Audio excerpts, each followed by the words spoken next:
Bruce, the play at Clifton there to jump in, obviously a big game-changing moment.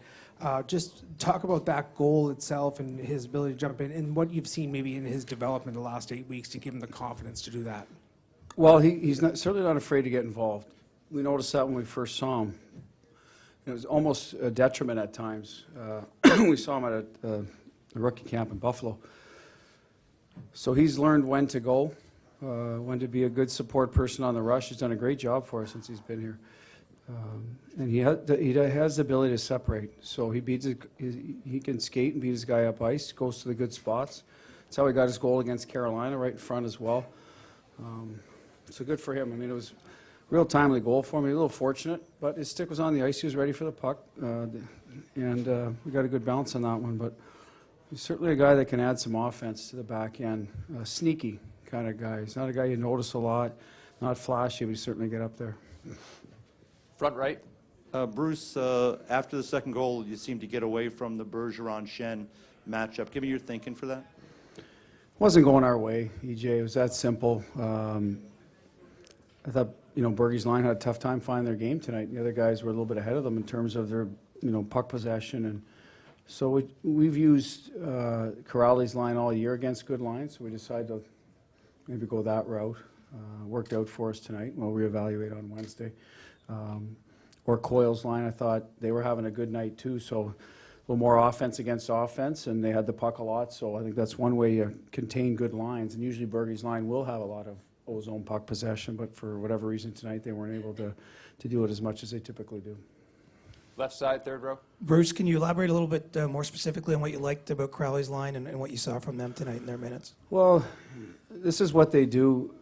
They possess pucks, they can skate, they play simple hockey, and I think against St. Louis, if you play north, especially, for us being off as long as we were, we had to not get drawn into the fancy stuff, the east-west stuff that you're doing in practice because you don't have the competitive edge. And it showed on the second goal, we just mismanaged the puck. Even the first one, we got a little loose. So at the end of the day, they're going to always play a straight line game, and sometimes they get rewarded, sometimes they don't, but they always play the same way. So that's what they did tonight. They got rewarded by going to the net. They're always good defensively. Noel will add the physicality. I think, going back to the previous question, we made the switch. We need to be a little more physical against that line. I thought, they were able to deliver that too. Left side, standing up. Bruce, considering all that, what still worked so well for you guys to limit any attempts they even tried to put on net? I mean, they had 3 shots on goal in the second period. I know you had a lot of power plays, and they had 12 in the last 40 minutes. What went into that, do you think? Well, I think typically for most of the year play good team defense. So it starts with that. That's our identity. I thought we broke pucks out better as the game went along. So they're a forecheck team. That's how they establish territory, and it's part of their offense. And certainly the second goal was a big product of that. And the first one, that's right, they threw it behind Z. So both their goals were behind us. So when we started managing it better and breaking out, I think that limits their opportunities. I don't know them as well as but watching them, they're not a huge line rush team because they're forecheck dominant. We stayed out of the box. I think that helps limit the chance attempts. They're spending energy killing penalties, so I think that takes away from some of their offense.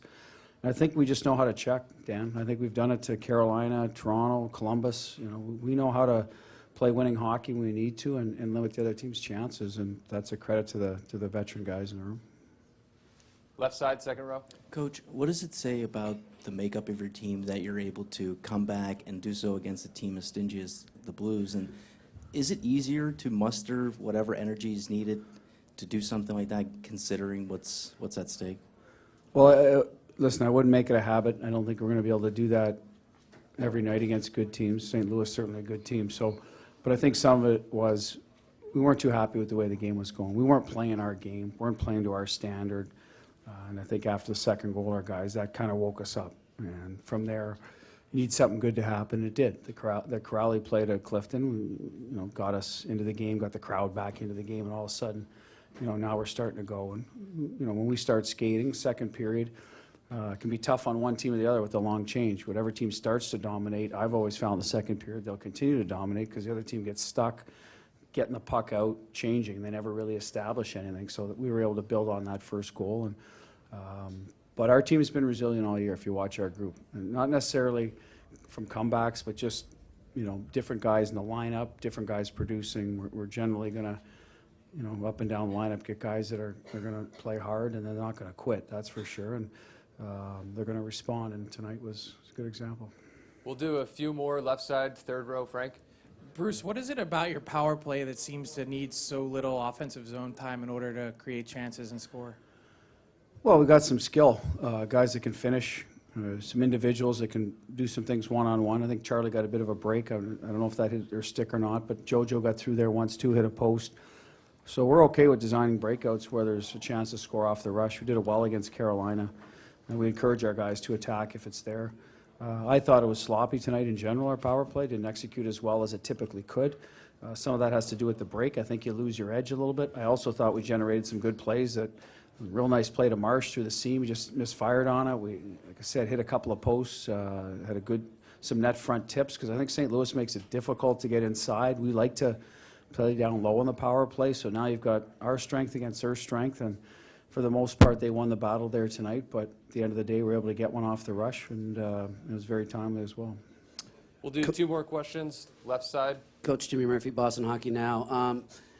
Sorry if you already touched on it, but Clifton there, I mean, what do you like about his instinct on that goal to just sort of see what was in front of him there to make it happen? Well, it's one of the reasons he's here, because he's got good hockey IQ. He's learned when to go, when to, be conservative, when to, pick the right spot without being risky, without putting us at a disadvantage. So, like I said, he kind of slides in there.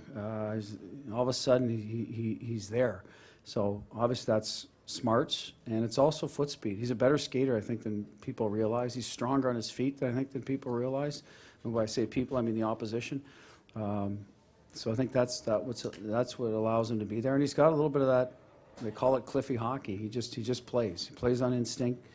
And right now, his instincts are good to him, and it's working. Last question, left side, fourth row. Here, Coach, what are the main things for your team you need to do better for the second game? Start on time. I mean, we've prided ourselves on that. I didn't think we were bad, but, at home you want to be the dominant team. They've been real good in the playoffs first period. I think so have we. That's one thing. I thought we were bad at the blue lines in terms of being hard on pucks early on. I think that had to do with, we don't like to talk about it, but at time off, you don't have your edge yet, your battle. I mean, you're trying to replicate it in practice. It's just not going to happen. You're risking injury too much. So those things should come a little more naturally on Wednesday, I hope. They're a heavy team, and if you're not willing to battle, you're going to lose pucks all night. They reload well, so I think that was a lot. The third part is when we did win a battle, we didn't move our feet to get going up ice. We kind of looked around to make a play. So at the end of the day, we're playing right to their strengths, which, they work hard, they reload, and they're strong on pucks. So, as soon as we seemed to win it, we gave it right back. And I think that was the problem in the first period, and we figured it out in the second. Thank you, Coach.